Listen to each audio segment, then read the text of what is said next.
জাকসু নির্বাচনে স্বতন্ত্র প্রার্থী হিসেবে আফমা কামাল উদ্দিন হল সংসদের ভিপি নির্বাচিত হয়েছেন গাইবান্ধার মেধাবী শিক্ষার্থী GMM রায়হান কবির। এ খুশিতে তার গ্রামের বাড়িতে চলছে আনন্দ উল্লাস ও মিষ্টি বিতরণ। বুধবার সকালে গাইবান্ধা সদর উপজেলার বোয়ালি ইউনিয়নের 10 কাউনিয়ায় গ্রামবাসীর উদ্যোগে জনসাধারণের মাঝে মিষ্টি বিতরণ করা হয়। এলাকার সন্তানের কৃতিত্বে খুশি সবাই। আমরা আশা করি সে আরো বড় হোক এবং আরো উপরের দিকে যাক। এতে আমরা আনন্দিত। ও যেন যেভাবে পরিচালনা করা নাকি সেভাবে করে এই আশাবাদী। সে যে স্বতন্ত্র প্রার্থী হয়ে এত করিয়া জয়লাভ করছে, এই কারণে আমরা এলাকাবাসী খুবই আনন্দিত। আমরা আশা করতেছি ও যাতে ভবিষ্যতে বাংলাদেশকে রিপ্রেজেন্ট করে, এটা আমাদের কামনা রইল। আমাদের বাসটা খুবই ভালো, খুবই ভদ্র।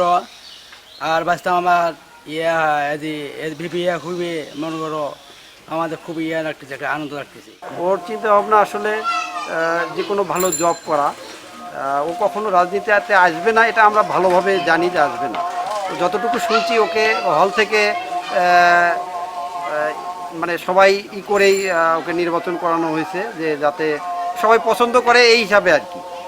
যাই হোক, ও যেখানে আছে ভালো কিছু করুক, এবং পাশাপাশি আমরা আশা করব যে ছাত্ররা তার জন্য তাকে ভোট দিয়ে নির্বাচিত করেছে তাদের পক্ষে কথা বলুক এবং তাদের জন্য ভালো কিছু করতে পারে।